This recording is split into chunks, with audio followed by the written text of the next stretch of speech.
पूर्व प्रधानमंत्री डॉक्टर मनमोहन सिंह अपनी कार्यशैली और शख्सियत के लिए हमेशा ही एक अलग पहचान रखते थे। उनकी सोच और उनके निर्णय से ही देश आर्थिक रूप से सबल हुआ। वैसे तो वो प्रखर वक्ता नहीं थे, लेकिन जब बोलते थे तो उनकी सादगी वाला अंदाज सबको भा जाता था। पूर्व प्रधानमंत्री डॉक्टर मनमोहन सिंह अब केवल स्मृति में रह गए हैं, एक ऐसे शख्स जिन्होंने देश को उस दौर में संभाला जब भारत आर्थिक रूप से कमजोर हो चुका था। पूर्व प्रधानमंत्री डॉक्टर मनमोहन सिंह केवल विचारक और विद्वान के रूप में ही प्रसिद्ध नहीं थे, बल्कि अपनी नम्रता, कर्मठता और कार्य के प्रति प्रतिबद्धता के लिए जाने जाते थे। पूर्व पीएम मनमोहन सिंह के निधन से देश में शोक की लहर है, लेकिन पूर्व पीएम की ऐसी कई उपलब्धियां और योगदान हैं जिसके लिए देश हमेशा उन्हें याद करता रहेगा। विकसित भारत के निर्माण में उनका सबसे महत्वपूर्ण योगदान रहा है। डॉक्टर मनमोहन सिंह हमेशा ही अपने कार्यों के लिए पहचाने जाते रहे हैं।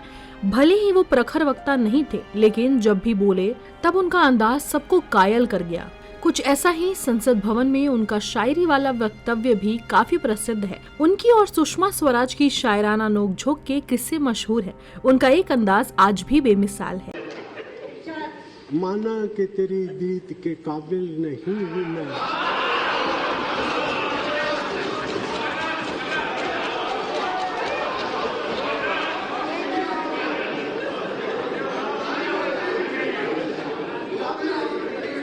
माना कि तेरी दीद के काबिल नहीं हूँ मैं, तू मेरा शौक तो देख, मेरा इंतजार देख।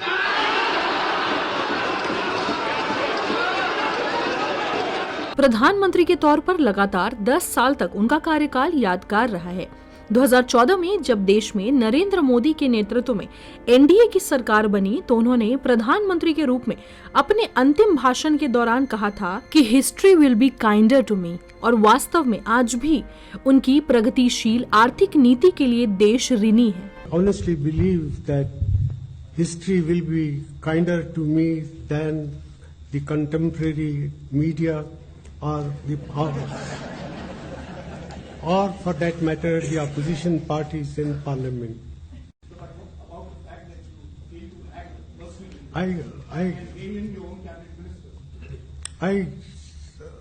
I cannot, I think, divulge all the things that take place in the cabinet system of a government.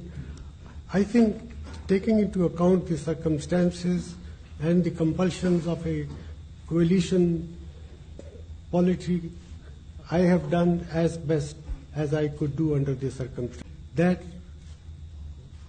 without discussing the merits of Mr. Narendra Modi, I sincerely believe that it would be disastrous for the country to have Narendra Modi as the Prime Minister. Doctor Manmohan Singh का परिवार देश के बंटवारे के बाद भारत आ गया था। तब मनमोहन सिंह किशोरावस्था में थे, इसीलिए उन्हें वो दौर बखूबी याद था। इसीलिए तो वो कहा करते थे कि भारत का उनके ऊपर एक कर्ज है जिसे वह कभी नहीं चुका सकते। ये वक्तव्य उनकी सादगी को दर्शाता है। आज भी उनके इस वक्तव्य को उदाहरण के तौर पर पेश किया जाता है। प्रधानमंत्री का पद छोड़ने के बाद भी आपके प्यार और मोहब्बत की याद हमेशा मेरे ज़हन में ताज़ा रहेगी। मुझे जो कुछ भी मिला है इस देश से ही मिला है। एक ऐसा देश जिसने बंटवारे के कारण बेघर हुए एक बच्चे को इतने ऊंचे पद तक पहुंचा दिया। ये एक ऐसा कर्ज है जिसे मैं कभी अदा नहीं कर सकता। ये एक ऐसा सम्मान भी है जिस पर मुझे हमेशा गर्व रहेगा। मित्रों, मुझे भारत के भविष्य के बारे में पूरा इत्मीनान है। मुझे पक्का विश्वास है कि वो समय आ गया है जब भारत दुनिया की बदलती हुई अर्थव्यवस्थाओं में एक महत्वपूर्ण शक्ति के रूप में उभरेगा। परंपरा को आधुनिकता के साथ और विविधता को एकता के साथ मिलाते हुए हमारा देश दुनिया को आगे का रास्ता दिखा सकता है। अपने महान देश की सेवा करने का मौका मिलना मेरा सौभाग्य रहा है। मैं इससे ज्यादा कुछ और नहीं मांग सकता था। मेरी शुभकामना है कि आने वाली सरकार अपने कामकाज में हर तरह से सफल रहे। मैं अपने देश के लिए और भी बड़ी सफलताओं की कामना करता हूं। धन्यवाद। जय हिंद।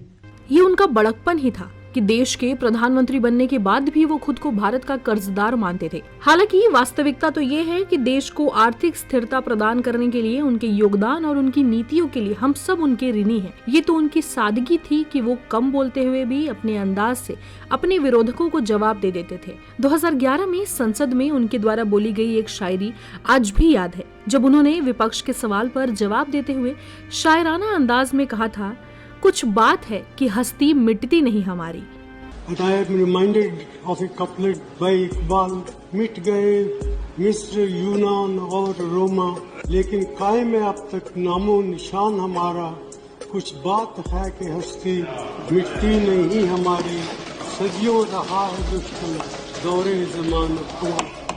भले ही अब पूर्व प्रधानमंत्री डॉक्टर मनमोहन सिंह हमारे बीच नहीं रहे, लेकिन उनकी नीतियां, उनके निर्णय और उनका संपूर्ण जीवन हमें सदैव उनका आभारी बनाए रखेगा। सरिता राजन, UCN न्यूज़, नागपुर।